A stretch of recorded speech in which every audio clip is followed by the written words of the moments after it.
I just want to welcome everybody. There's groups here from College Hill, in our residential area for the last 13 years, and one neighborhood that we really enjoyed. My Cincinnati Bell gang from way too many years back. Okay. Okay. Okay. Is that better, everybody? I should have recorded this.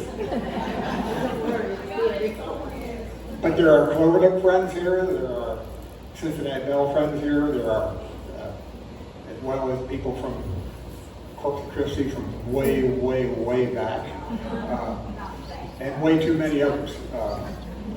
And so welcome to the venue and enjoy it.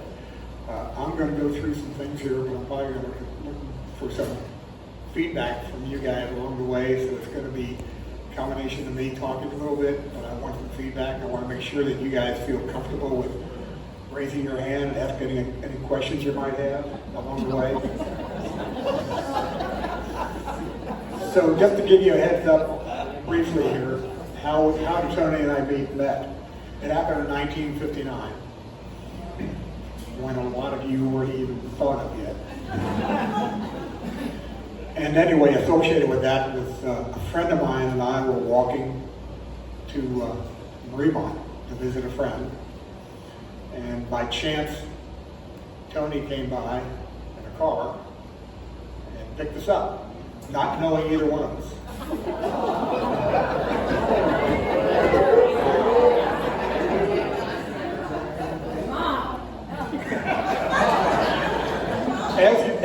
As always, my wife's trying to interrupt me. Be quiet. So anyway, realizing she picked me up, I figured, hey, this gal's a fast mover. We're off to a flying start. So as a result of that, I made a first date to the Ferguson Hills Drive-In. Thinking, we can make out and have a little bit of fun and so on and so forth. Unfortunately, she bought a telephone book because Regina had a habit of telling the nuns, had a habit of telling the girls, make sure when you go on a date, there's a telephone book separating you from your date.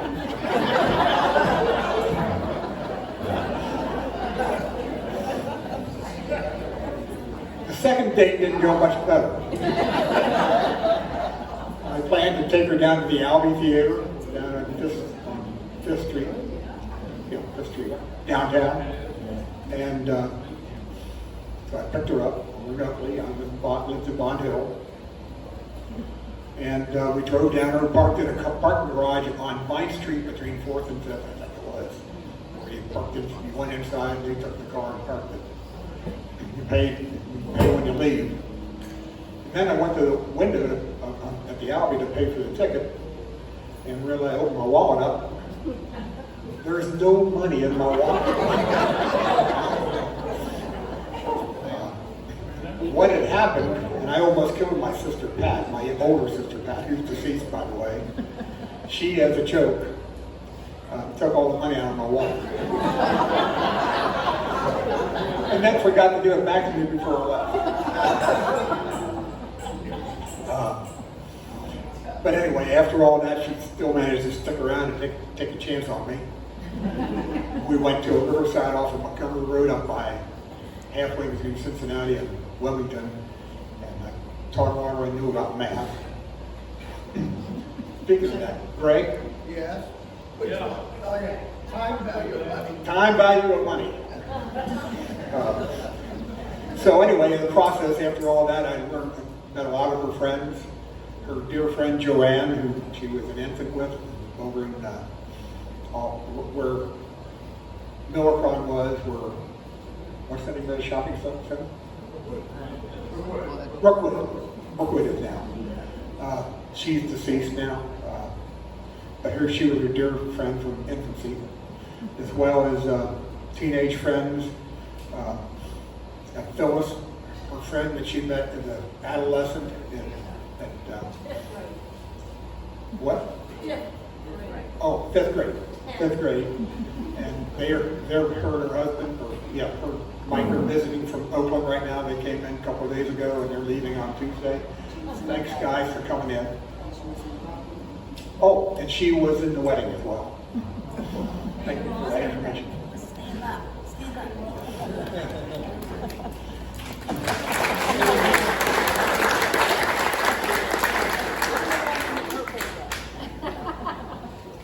Then there were the Crimmers of the pizza, famous Crimmers of the pizza hierarchy right here. They were seated right here. Frank was in the wedding as well, and Shirley.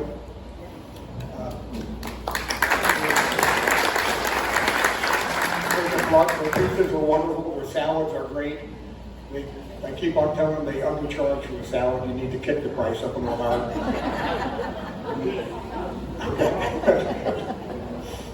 And many other people as well, her siblings and her extended family members as well, including Marilyn. Where's Marilyn? There's Marilyn. Her cousin from out in New Richmond. She's here without her husband, but her daughter Kim is here with her.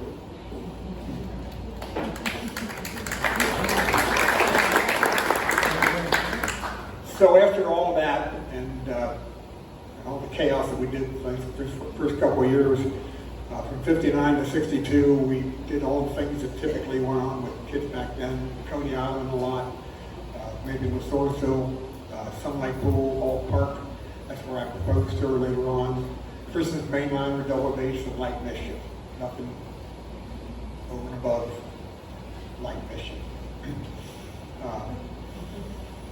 One of the things that she has a love for, and I've always had a love for, she's well read, she's totally well read, is that she has a love for the arts.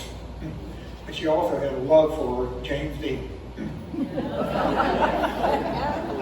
So one of the dates that we took to Northeast Indiana, not overnight, as I remember, and went to James Dean's gravesite.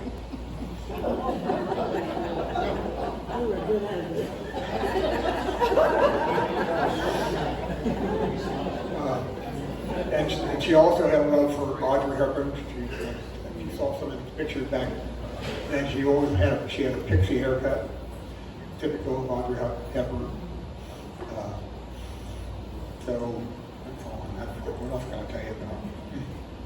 And so anyway, she had a flair for acting and movies and that kind of stuff. We both enjoyed that. After even a trial working for my dad, I went to work for Cincinnati Bell. She went to work for Procter & Gamble out of school. We were both making, get this, $1.50 an hour. That was about it. And then as far as, after we had started to talk about marriage, we went to pre-K lessons. How many of you took pre-K lessons? I remember when we took it, even after talking to each other and saying, when does this priest know anything about raising having a spouse? Finances and et cetera and so on and so forth. But anyway, we went through all that process. And in 1962, we finally tied the knot over at St. Cecilia's Airport, or St. Cecilia's Church over in Huffley. Then we went back to Sunny Hollow Inn over in Chevy, I think it was, anyway, for the reception. And afterwards, back to the apartment overnight, Bond Hill. And then we got up. First order of business was then to fix, business was to get back there. You'll notice on your table right now, I'm going to go through a few of these. But now what I'm going to talk about is our life together over the last since '62. No.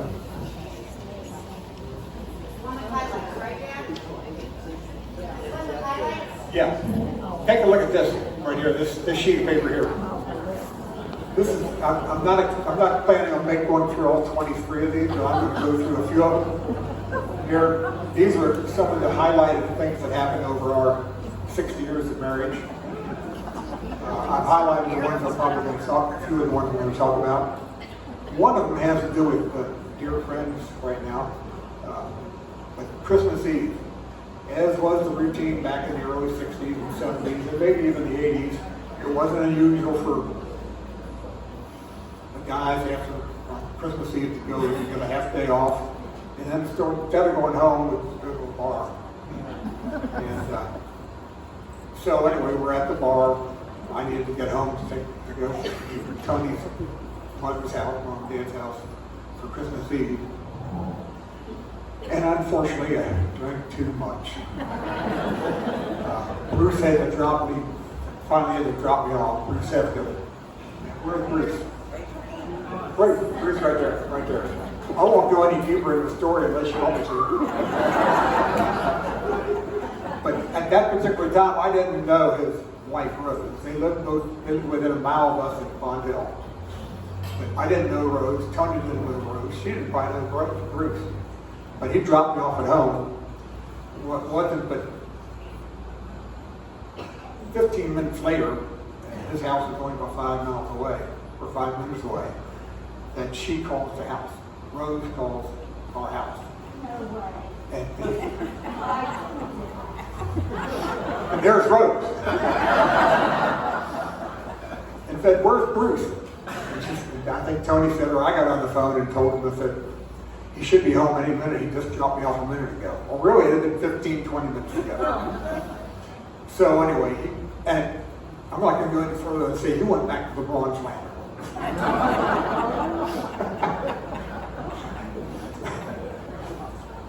So that's all of that story. Let me see if I can pick up. Is there any other stories that anybody has that wants me to pick up on?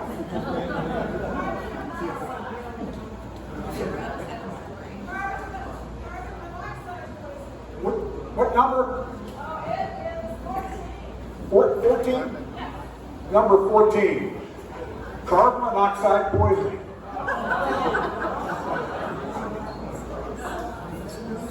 Don, you remember this? Don, you didn't do anything. Tony and I, our first house after we had settled down after the 2 apartments, we went to bought a house out in northwestern part of Cincinnati, Corey, Springfield Township.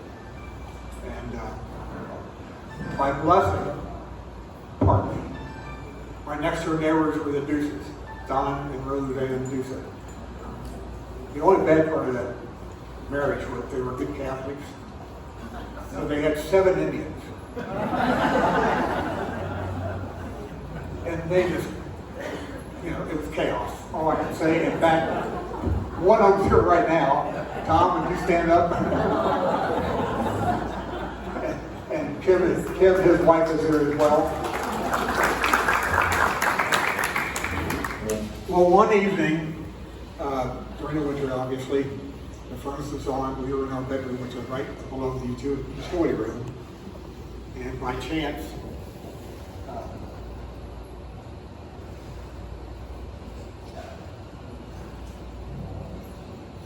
I got up about 4 in the morning, picked my stomach, couldn't figure out what was wrong.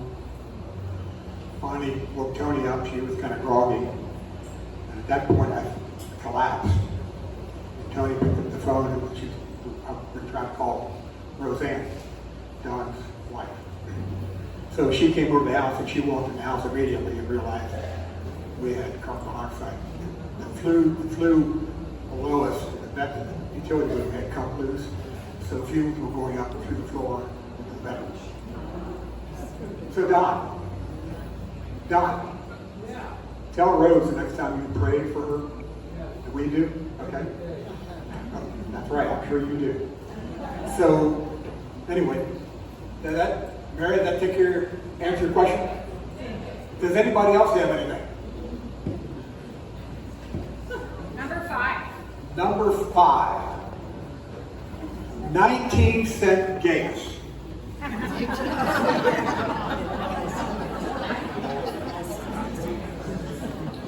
Tony, I know I'm a pretty good sized guy. I look like but I'm really a limp. So anyway, after we were married about no more than 6 months, things started to flare up over in Germany. This was after the Cuban crisis, the missile crisis, Cuba. And Germany was about ready to put the wall up.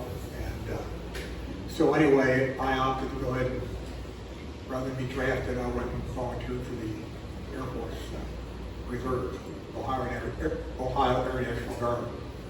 So I went down to basic training. That was terrible. All those moments, it was great to finish it. But anyway, after that, we went up to Wichita Falls for tech training, and I didn't want any more of the barracks. So I called Tony up, who was working for Procter & Gamble, and I said, take a leave. Come on down here, we'll set up an apartment. So we did up an apartment in Wichita Falls, furnished apartment with lawn furniture, the period, back in the day, 60 years ago, cheap stuff, and made house. Made ourselves home there for 4 or 5 months. As it would happen, the problem with that was the fact that we started running out of money. We weren't going to call home for money. The credit cards, you didn't have credit cards back then. So we ended up going ahead and trying to make ends meet to the point of getting to a place where we had payday was Monday on the base. We had no food in the house other than a couple scraps and no credit card, obviously. And I had 19 cents in my pocket. So anyway, I decided I'm going to go in the base on Saturday and they're going to have a cookout for the people that are in the unit, not for the wives though. So I left the apartment, went down the hill, went in and got a gas station, a Texaco gas station, I remember, and rolled down the window, and the attendant walked up and said, what can I do for you? I said, I'd like 19 cents worth of gas.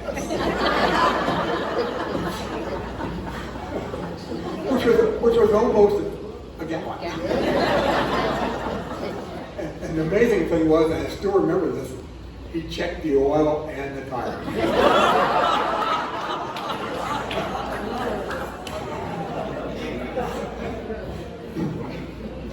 Let me touch on a couple other ones unless somebody else has another idea. Oh, Marty, what do you got? Can you tell us about the variety show? What number? Number 15. 15? Oh, the variety show. Yeah, Mary Grace. Especially the sensuous six. I was going there.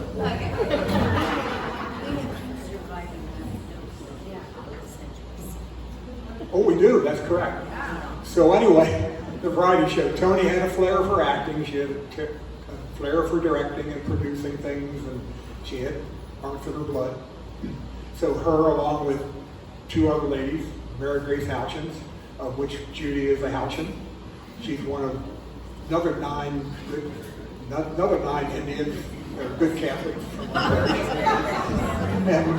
and Mary Grace is there as well. So Mary Grace, Tony, as well as Connie were the directors, producers, and put it on. And so myself, Walt, Mary Grace's husband, and who else? Oh, Don. The 3 of us. The 3 of us. Yeah, what do you do? Exactly. Okay, there were 5 of us. I can't. I'm losing it already. Somebody's poking me in the ribs there as I talk. There were 6. The sensuous six. Okay, who were the 6? We can't figure out. Jim Harrison. Jerry Smith? Jerry Smith. Okay. So anyway, we wore straw, tutus or whatever you call it. We did a Hawaiian dance. We both had bras made of coconuts. So Where's the picture of that? might be there in a minute.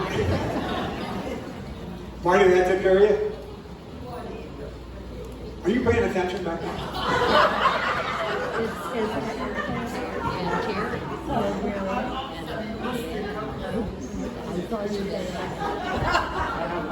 Oh, okay. Phil's got one. Have you figured out which character in Nana's book you most resemble? Wow. Well, first off, how many of you have read Nana's book?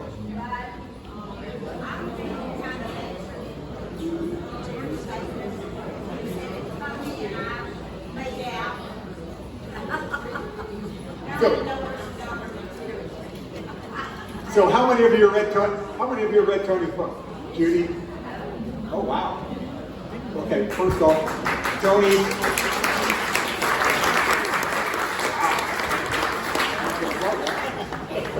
So, anyway, if you guys don't know it, Tony has published 3 books now. Her latest book was published 2 months ago. By chance, first off, you can get it on Amazon, you can get it on Kindle, or by chance, there are copies of it here if you want to buy one. So there are copies here. If anybody wants to buy one, we got a discounted price of $15. We're still in the red. I am on a fixed income, so we can give all the help we can get. Good job, Phil. I didn't even ask you to do that. Anybody else? Well, you didn't answer the question. Oh, Which character did you do most? which character am I? Wow. You have read it, right? I have, but I can't recall the names. Oh, no. But I'd say, what'd you say, Tony? The good guy. Don't think about it too hard. You're a little bit of you. Okay, I got all 3 of them.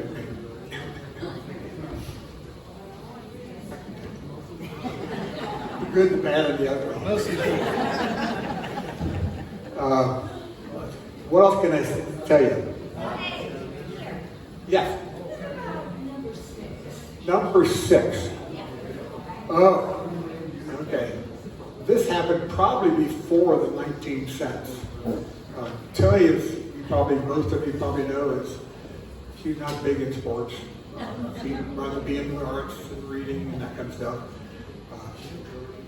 But I found out when we were down there that she had some athletic capability. Again, we had very little money in the refrigerator, or very little food in the refrigerator. We were living off of frozen carrots and frozen hamburger, making men's meats for the next payday. And so one day I was kind of alarmingly concerned, and so I kind of raised my voice at her and said, "You've got to eat." And sure, she was cooking up what we had, the hamburger and carrots.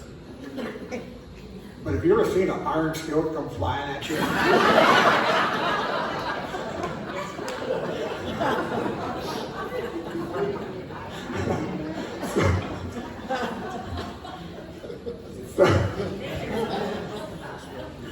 So she missed, by the way. She did miss.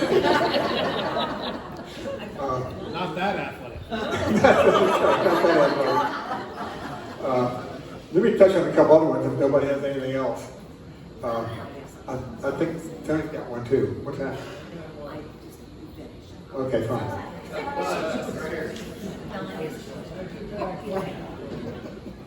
When are we going to hear about your downhill skiing episodes in Michigan? Okay. That's been on the list. It is now.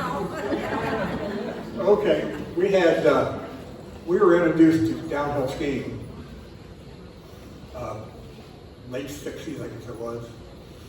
And the Ellrings, Ralph and Mary Ellring, invited us to go along with them and a couple of the Hudapoles and Don and Roseanne Dewson. And so we went up we started making annual trips over President's Day weekend in February. And the first time we went up there, neither one of us had ever skied before. We rented skis, rented boots, rented poles, and all that. Had a great time. And I caught on pretty quick. Tony, not so much. Because Ralph, being an avid skier, immediately at Art, Hudapole, put her on the chairlift right away without going any bunny hills, any rope toes. And so anyway, then they came down the bunny slope. It took probably half an hour to get down. She fell quite a bit. But every time she fell, she was applauded by pulling out a bottle of brandy. So by the time we got down the bottom, she was done. She wanted to go back to the condo, and the condo was 5 miles away. So she sat inside. Victoria, is that right? Yeah. Yeah, right on. You only got to go next door now? Okay, I have a couple other ones. If anybody has nothing else to say, I've got a couple other ones I want to pick up on here because it's important to recognize some people. When we moved to College Hill, we had, by chance, we had Ellie, our dog Ellie, wonderful Ellie. And she passed away after a couple of years. And we were fortunate enough to go ahead after 6 months of thinking about her and taking the time to heal. We went looking for another dog. And we found another one over on the east side of town in Eastgate. There was a day when one of the pet stores was offering a sale of adopting rescue dogs. And we came across a dog that was what's her name? Holly. So we changed her name to Lucy. What's significant about that is, where's Chris and Kristen? They're here. Chris and Kristen.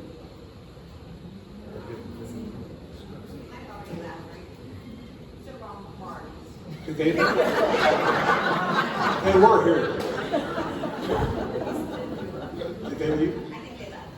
Anyway, they lived over on Loiswood, right from where Laura lived. And they were the ones that told us to go over there. So I wanted to recognize them while I was here. But, so she's a blessing. She is my... She told me to move it on. So anyway, so now moving on. So,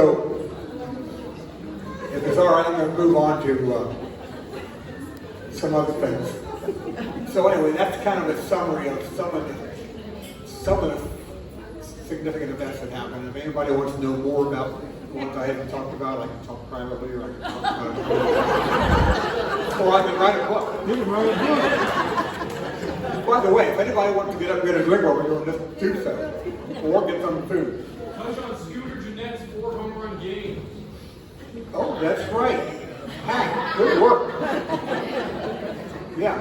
On a side note, on June 6th, 2017, Hank had worked at the Hamilton County Park District in Sherwood Woods, and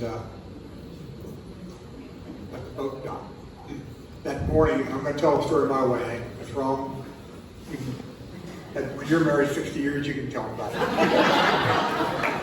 So anyway, that day, whatever day of the week it was, he checked in about 10 o'clock. He didn't get there at the opening, but he looked at the roster, and one of the people that had a boat out was a guy named Scooter Jeanette. And he said to himself, there's no way. He played golf last night. He's playing golf again tonight. Baseball. What is that all? So anyway, Lord knows, he comes in 5 minutes later, and sure enough, it's Scooter. So he calls me up on the phone and says, let's go to want to go to the game tonight? And I said, sure. So we went to the game. We bought cheap seats, bought ourselves some sandwiches before we got there, sat down in the lower level out in right field. And so we were there for Scooter's 4 home runs. But the big story that night is not the home run by Scooter. The big story that night has to do with, in about the 6th inning, he went to the bathroom. And there were 6 girls about his age, about 21 years old, who were seated 2 rows behind us and in a little further. We both had recognized him. He more so than me, obviously. And so anyway, he tells me, he said, I think I got a date. I said, what do you mean you got a date? How'd you do that? He said, well, I kind of stumbled on the aisle behind us in front of this gal that was there. And she picked up on it and said, are you okay? Are you lost? Are you looking for something? He said, yeah, I'm looking for your phone number.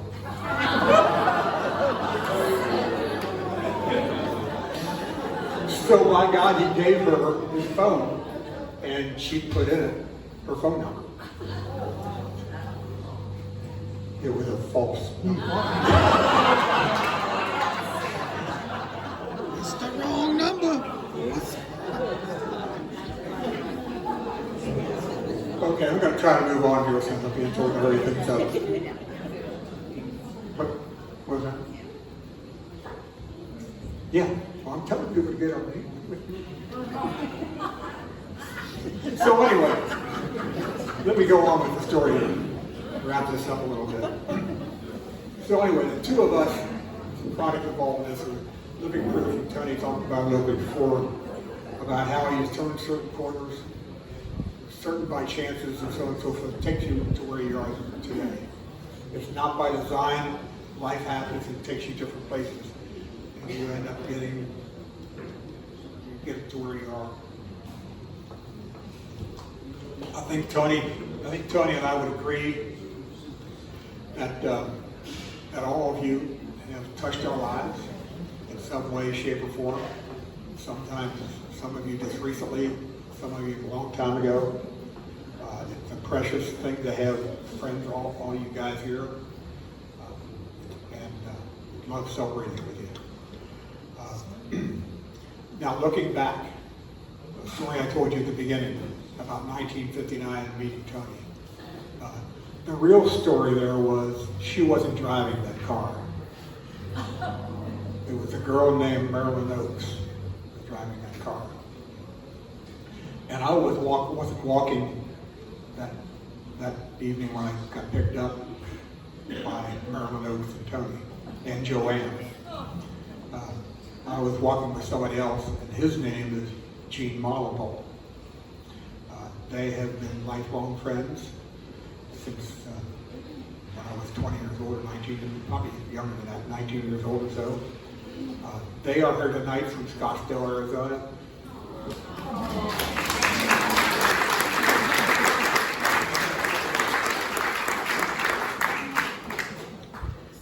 Thanks for coming.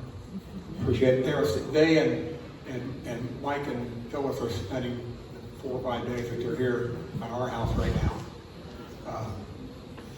And I have to thank somebody else for all this as well. And I haven't touched on it before, and I didn't even think about it until I put this together. Both Marilyn and Gene are ice skaters. Marilyn was professional with the ice capades. Gene skated as an amateur, and also they both taught ice skating, both in Cincinnati as well as in Scottsdale, as well as probably in Iowa as well. And by the same token, my sister, Lynn, who I haven't spoken of yet, my younger sister, who just passed away half a dozen months ago, she was an ice skater as well. And if it hadn't been for Lynn, and this is again thinking about relative to change one thing and change everything. If it hadn't been for Lynn being an ice skater, it's a very safe bet that I probably would not have known Marilyn. That's where Gene and I were walking over to. And if I hadn't been walking there, I met her.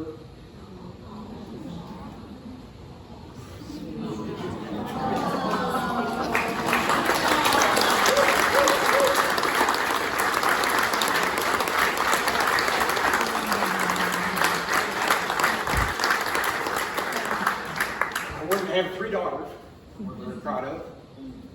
I wouldn't have 6 grandkids we're proud of. And as well as a good bet, none of you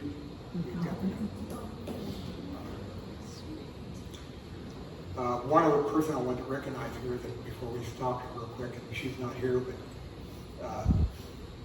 and that's out of tragedy that was listed here.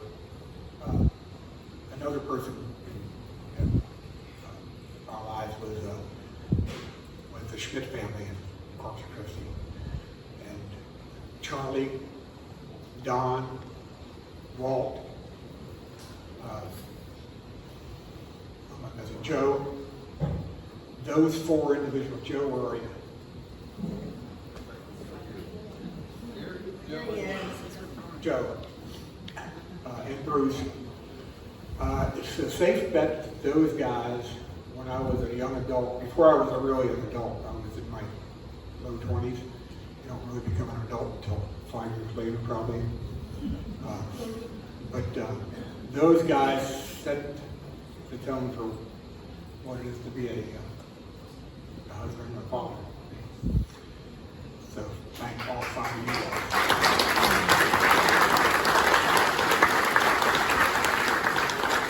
Before I leave that, I was fortunate enough to also coach girls softball with Francesca.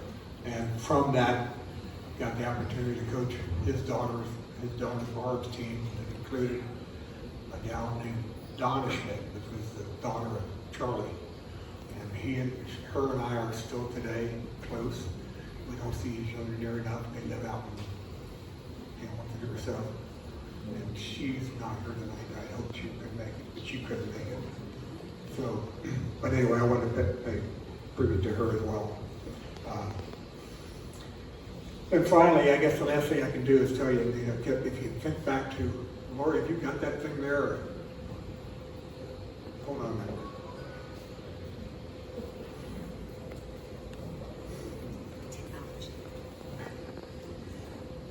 By the way, when we get done with all this, there's plenty of food out there. I want to spend some more time with all of you. But I have something I want to, if she can put it on her. If she can't, that's fine too.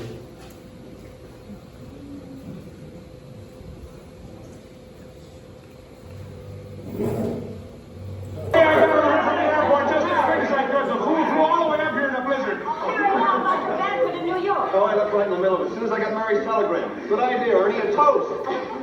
To my big brother, George, the richest man in town.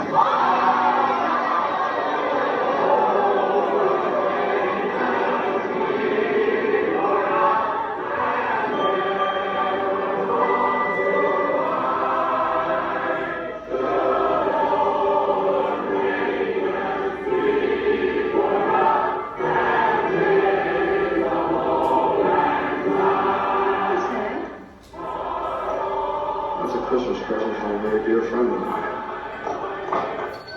Look, Daddy, teacher says every time a bell rings, an angel gets his wings. That's right. That's right. Attaboy, Clarence.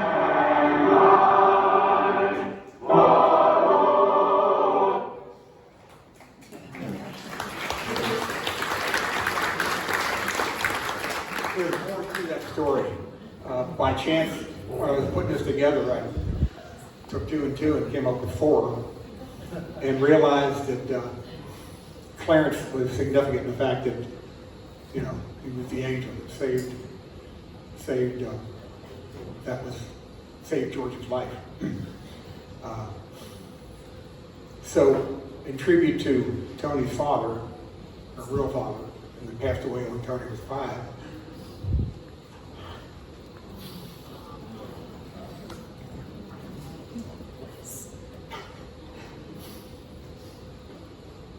Her real dad's name was Clarence. It's Clarence. With Clarence. Clarence the angel.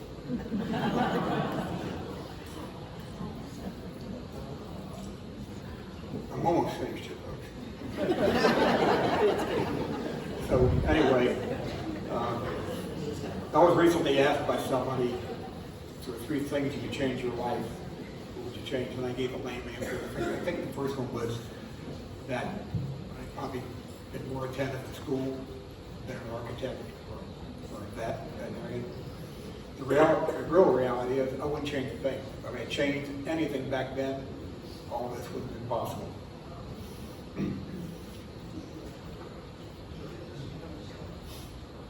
In the movie, and this is my final thoughts, we recently watched a series on television, The 3 First Ladies. Has anybody seen that series on Netflix? It was a story about the first ladies of Franklin Roosevelt, Jimmy Carter, Jerry Ford, and Michelle Obama. Great 9 sessions. The last session where Eleanor is talking to Franklin after later in their lives, and how his mother had been critical of Eleanor for a long period of time. And of course, Franklin and Eleanor did not have the best marriage either. But anyway, one of the things that his mother had told Eleanor just before this time when they were talking was that she needs to take a step back. She needed to let Franklin shine, stop drawing all the attention, and be a proper wife. Franklin's response back to Eleanor at this time was rather, well, proper is not the right word to define you, because you are singular, you're formidable, you're relentless, and you're irreplaceable.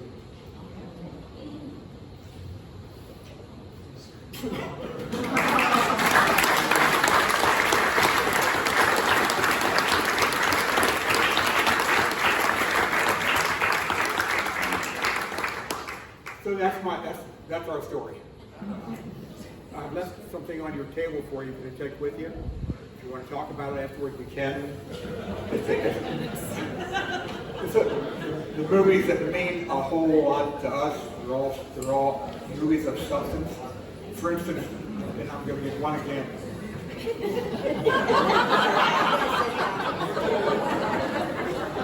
What is the movie? A League of Their Own about? Anybody want to guess? Baseball. Anybody else say anything else that's different from baseball? Baseball. Family. That's close. It's really about sibling rivalries. They were fighting tooth and nail when they were kids, when they were farming at their farm or playing non-ball or whatever they played, softball. But anyway, and then they went separate ways. Clinton Davis wanted to go back and have kids with her husband who just came from the war. The younger one wanted to go ahead and stay in baseball and keep on doing it. And it's not until the end of the movie, when they're at the Baseball Hall of Fame, where we find out that Clinton Davis had only one child, never had a big family. Her husband had passed away. And the younger one, who wanted to play baseball, had half a dozen kids. And there they were hugging. And I think I can safely say, for all you that are parents, grandparents, if there's one thing you hope for, is that in the end, even though your kids have disagreements when you're younger, that they're back together again later on, as well as their kids, meaning cousins, can get. In our case, we have 6 cousins. I hope they stay in touch with one another once they go in different directions. With that, that's all I have to say.